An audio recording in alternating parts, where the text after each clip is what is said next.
Oh, sarip na. Sir Ruben? Ikaw? Ikaw ang utak ng sindikato? Anong pinagsasabi mo? At anong sinasabi mo ako ang utak ng sindikato? Huwag kang magmaang-maangan. Tinutukan mo ako ng baril. Akala ko kakampi kita. Yun pala, kalaban ka. Kinasambong baril mo? Seryoso ka? Para sabihin ko sa'yo, hindi ako basta-basta kinakasa ng baril ng kung sino-sino lang. Ngayon, ako naman. Sige! Magpatayan kayong mag-ama! Dahil ang mabubuhay sa inyo ay siya kong papatayin! Nicole! Sarip na! Salvasyon!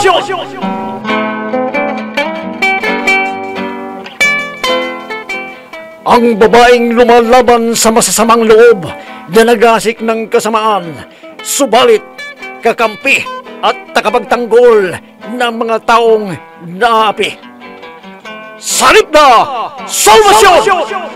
Matapang at galit sa mga taong lumalabag sa batas at ipinagtatanggol ang katotohanan. Sarip na! Salvasyon!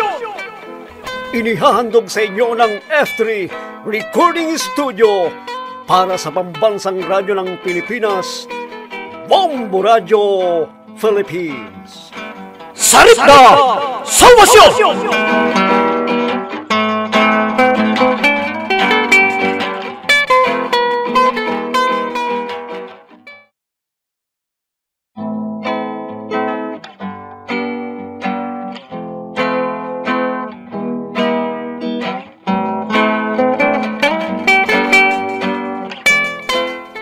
At ngayon mga kaibigan, narito ang dulang pinamagatang Sarip na! Salvasyon!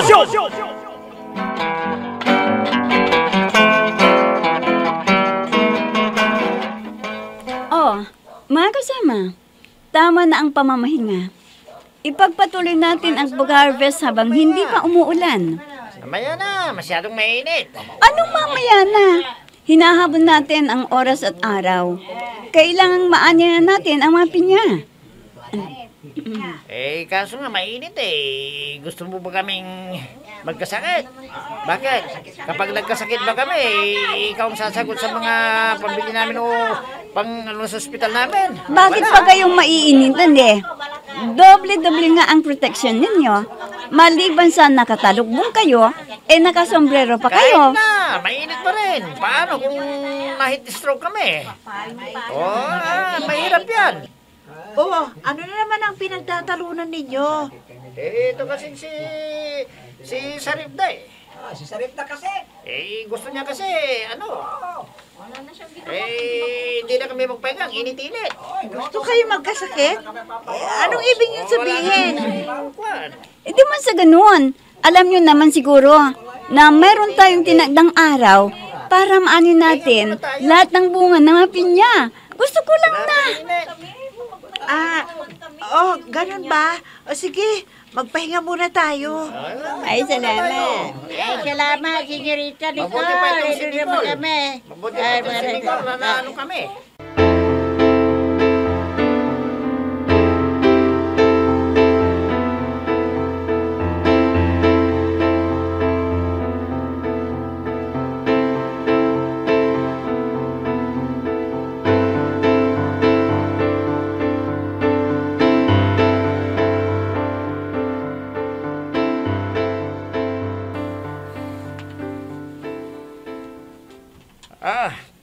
Tuloy ang ligaya mga kasama. Ngayon ka mo, dumating si Senyorita Nicole. Hindi, malamang naroon na tayo sa gitna ng bukid. Kaya nga nakakamiss naman kasi si Sarip na ang yabang-yabang. Kala mo kung sino na makapagutos sa atin. Oo nga eh.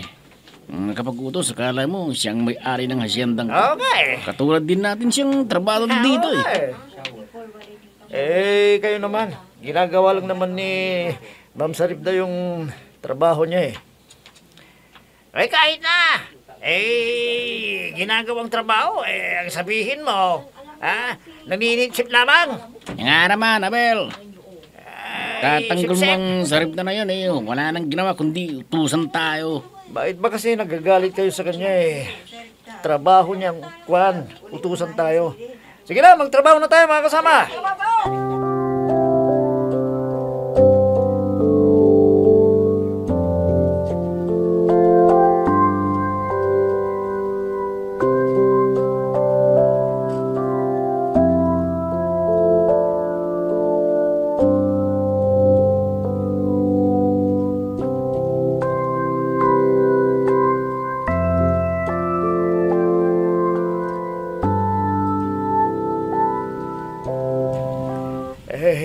Apo, abay, kumusta ng trabaho mo sa hasyenda? Okay naman po, Lolo. Ay, hindi ka ba nahihirapan? Hindi naman po. Sigurado kong hindi ka nahihirapan, ha? Opo, bakit ho ba? Bay, naisip ko kasi na baka nahihirapan ka dahil sa mga ibang trabahador dyan. Ibang trabahador? Oo, dinig ko kasi na may mga ibang trabahador na ay parang pasaway. Kanino naman ninyo nalaman yan? Kay David na naman po? Ano ho? Nagsumbong naman ho sa inyo? Hindi mo naman masisisi yung tao. Nakikita niya kasi kung paano magreklamo yung mga ibang trabahador dyan. Ang David na talagang yun, oo. Wala nang ibang ginawa, kundi pakialaman ako. May natural lamang na magmalasakit sa'yo yung tao dahil may gusto siya sa'yo. Hay nako, pakisabi niyo sa David na yon, wag niya akong pakialaman. Ha? May sinasabi ka ba, Apo? Ha? Kung may gusto siya sa akin, bakit hindi niya ako nililigawan? Napakatorpe.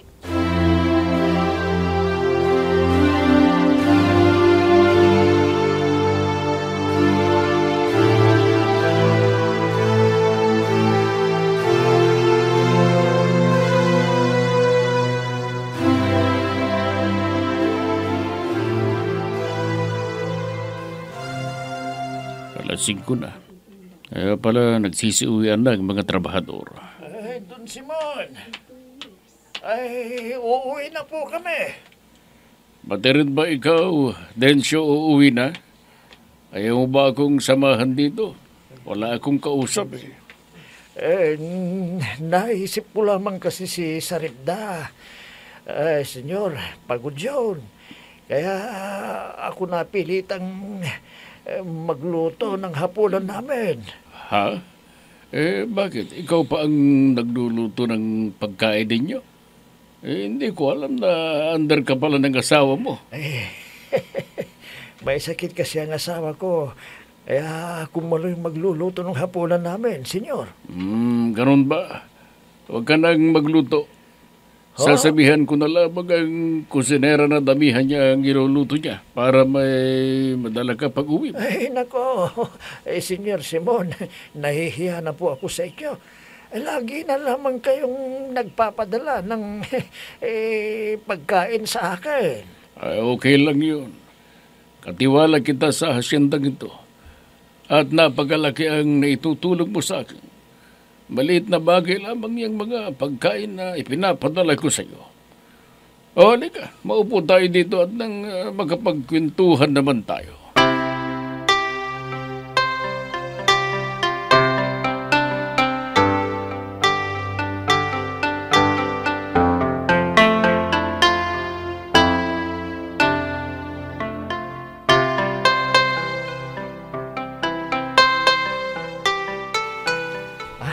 Akin na yung ibang dalahin mo. Tutulungan lang kita, Saripda. Wag na. Sige na. Bigyan mo na sa akin at ako na yung magdadala. Hanggang dyan lang naman kasi ang alam mong gawin. ang dalhin ang mga daladalahan ko. Saribda, may sinasabi ka ba? Ang sabi ko, wag na. Pagka mamihasa pa ako, hahanap-hanapin ko. Eh di mabuti. Kung hahanap-hanapin mo. Eh paano kung nawala ka? Eh bakit naman akong mawawala? Eh wala naman akong planong umalis sa asyendang ito. Eh kung nag-asawa ka, siyempre, sa kanya ka na lagi sasama. O paano ako? Di naiwan sa ere. Bakit naman napunta sa pag-aasawa ko yung usapan? Eh sinasabi ko lang naman ako lang naman ang magdadala ng mga dala mong yan para hindi ka na mahirapan. Ay, naku. Manhid talaga. Inuumpisan ko na nga ng pag-usapan, pero hindi pa rin mag-gets ang sinasabi ko. Iniibang usapan. Gusto pa yata ako ang mandidigaw sa kanya. Akin na yan, mga dala mo. Ako lang magdadala, sabi. Wag na! Manhid! Diyan ka na nga. Iniiwan na naman ako. Ay, nako, babae yun talaga ko. Hindi may feeling ang ugali.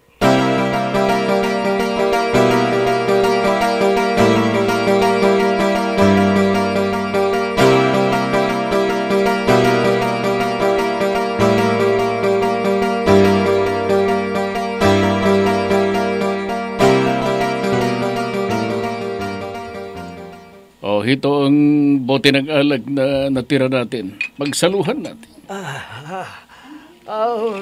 Meron pa pala, senyor. Akala ko wala na ito. Natulog na rin ako pagkaalis mo.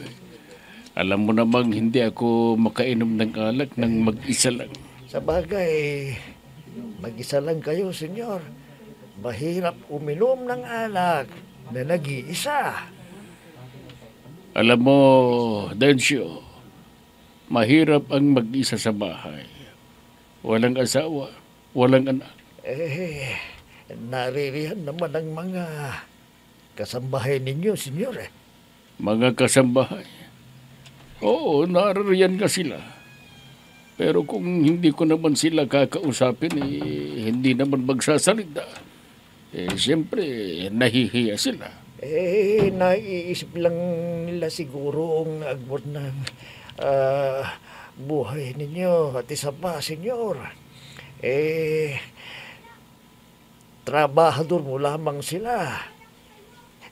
Tulad ko. Kung hindi niyo pa ako tinawag, hindi po ako lalapit sa inyo. Nahihiya ako, senyor. Nahihiya ka pa rin sa kabila ng pagiging katiwala ko? Oo naman, senyor. Katiwala niyo nga ako pero hindi nangangahulugan na magkapareho pa tayo. Baka nakakalimutan mo na pamilya na ang turing ko sa iyo. Alam mo yan. Yun na nga, senyor.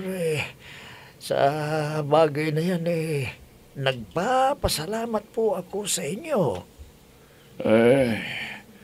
Mahirap talaga ang maagang mabalo. Kung buhay pa sana ang aking asawa, may kasakasama ako sa bahay na ito. Ito namang kaisa-isa kong anak. Wala nang inatupag kundi ang makipagbarkada. Laging wala dito sa bahay. Hindi lamang ako matulungang mamahala sa asyenda. Total, senyor, ikaw na yung nagsabi na pamilya na ang turing mo sa akin. Matanong nga kita, senyor. O ano yan? Bakit ba minsan hindi sumagi sa isip mo ang mag-asawang muli? Ang ibig kong sabihin sa dami-dami ng mga babaeng dumaan sa buhay mo wala ba isa sa kanila ang napusuhan mo? May mga nagkarelasyon nga akong mga babae noon. Alam mo yan. Pero hindi naman matagal ang mga relasyon yan. Dahil mas nabayani ang pagiging materialistic sa simpleng buhay na siyang gustong-gusto ko. Ay, si Mildred. Di ba matagal din kayong nagkarelasyon noon? Mahal na mahal ka noon, senyor, hindi ba? Oo, Densyo. Si Mildred, mahal na mahal ako noon. Kaso hindi ko siya mahal. At ayoko namang paasahin siya. Kaya tinapos ko na ang relasyon namin. Kayo sanang mag-asawa ngayon kung natuloy ang relasyon yon. Oo nga. Pero talagang wala akong maramdamang pag-ibig sa kanya. Siguro, nadala lamang ako ng kanyang kabaitan. Nang matagal ay napag-isip-isip kong hindi ko siya talaga mahal. Kaya pinalaya ko na siya para magkahanap pa siya ng lalaking talagang magmamahal sa kanya. Ay, siya nga pala, senyor. Si Ruben, kumusta na pala siya? Kailan kaya siya uuwi dito sa asyenda? Ay, nako. Ewan ko ba sa anak kong yun? Naturing ang kaisa-isa kong anak na. Siya sana ang magkakatulong ko dito sa asyenda. Pero walang kainteres sa negosyo ko. Sa halip na tulungan ako dito sa asyenda, abala sa construction firm niya. At madalas ay siya pang personal ang nagpapatayo ng mga bahay. Wala ho tayong magagawa. Wala dito sa asyenda ang kanyang interes. Ano pa nga ba? Sa bagay, naririto ka naman. Ikaw at ang apo mong si Sarita. Kayo na lamang ang tagi kong maaasahan sa hasyenda ito.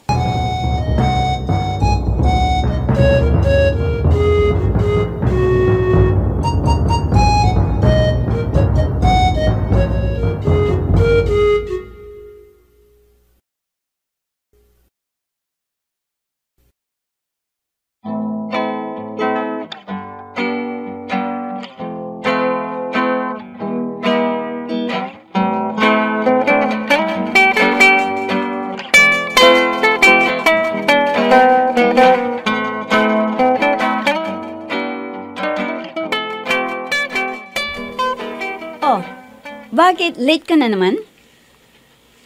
Sobra ka naman, Saribda. 10 minutes lang akong late eh. Kahit na. Dinabayaran kami ng 8 oras. Kaya naman ay pagtrabahuan ninyo ang 8 oras na yon. Alam mo, napapansin ko sa'yo. Mas masahol ka pa kay Ma'am Nicole. Trabador ka lang naman dito ah. Kaya nga, trabahador nga lang ako rito. Kaya ako nagtatrabaho. Kaya ka nagtatrabaho? Ano bang trabahong sinasabi mo? Wala ka ng ibang ginawa kundi sitahin ako. Hindi lamang ikaw ang sinisita ko. Lahat kayo, sinisita ko. Kaya nga eh. Diyan ka magaling. Ang sitahin kami habang ikaw ay nakaupo lamang. Oh, ano yan? Umagang-umaga nag-aaway kayo. Good morning po, Ma'am Nicole. Ano na naman ba ang pinagtatalunan ninyo, ha? Ma'am, nalit lamang po ako ng ilang minuto. Sinisira na ako ni Saribda. Ano bang sinabi ni Papa? Hindi ba't Ma'am Saribda ang itawag mo kay Saribda? Opo. Oh, bakit mo naman siya tinatawag na Saribda lang? Nasaan ang respeto mo sa kanya? Pasensya na po, ma'am.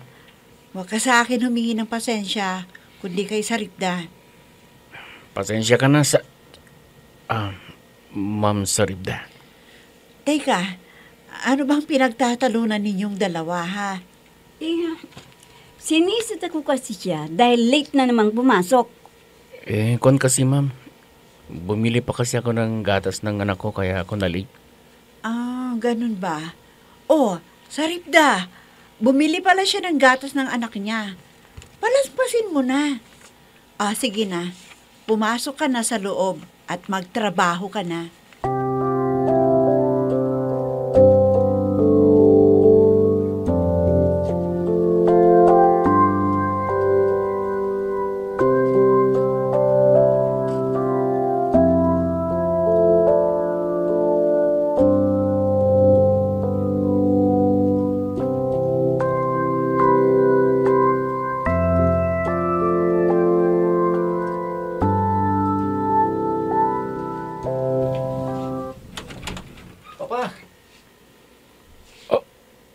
Ruben? Mukhang nagulat kaya ta, Papa. Naku, iho. Mabuti naman at naisipan mong muli. Kumain ka naman. Tapos na akong kumain, Papa. Siya nga pala, bis ka. Yung paborito mo. Yan na, Papa. May laro na naman yata kayo ng ninong ko, Oo. Pero handa kong hindi siya siputin kayong naririto ka na, anak. Ang mabuti pa, magpahinga ka muna. At uutusan ko ang mga kasambahay natin pa ipagluto ka ng panghapunan natin.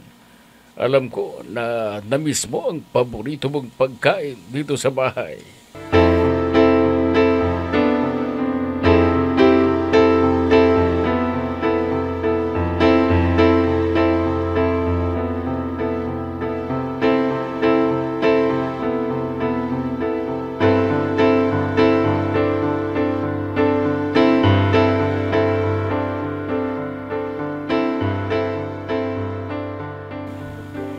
Bakit naman ganun, Nicole? Hindi mo man lang pinagalitan ng lalaking yun. Bakit ko naman siya pagagalitan? Late na naman! Hindi lamang itong araw na late siya. Hayaan mo na. Namimihasa ang mga trabador sa ginagawa mo eh. Ano ka ba? Ano ba naman yung ilang minuto lang na late? Kung minsan lang sana siyang malate, pwedeng palampasin. Pero lagi na lamang siyang late. Hayaan mo na, sabi eh. Ilang minuto lang naman siyang late. Kung iipunin mo ang maraming ilang minuto siyang late, baka makaisang araw na siya. Binabayaran siya ng gusto, Nicole. Ano naman kung binabayaran siya ng gusto? Ang ibig ko lang sabihin, nasasayang ang pinapasahod ng papa mo sa kanya. Alam mo, Saripda, kung may dapat na magreklamo na nasasayang ang ipinapasahod niya, walang iba kundi ang papa ko. Dahil siya ang may-ari. Kaya hayaan mo na. Dahil nababayaran ka rin ng husto. Nicole!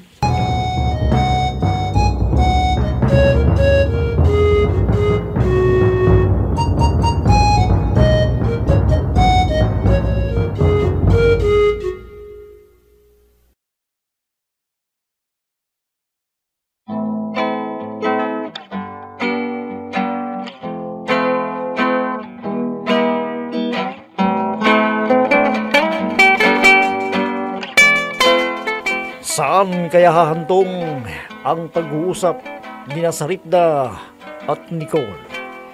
Mga kaibigan, huwag ninyong kaligtaang subaybayan ang pagpapatuloy ng ating dulang pinamagatang Saripda Salvasyon! Mga nagbibigay buhay sa ating dula ay sina Mayra Abrihal Narnola, Susan Malikdem, Robert D. Guzman, Jun Cabato, Ami Diaz, Oscar Ora. Technical supervision at sa musika ni Oscar Ora. Nilapatan ng tulog ng inyong lingkod. Mula sa panulat ni Andrea Solar at sa direksyon ni Jun Cabato. Saripda Salvasyon! Inihahandog sa inyo ng F3 Recording Studio para sa pambansang radyo ng Pilipinas, Bombo Radio Philippines. Saripda Salvasyon!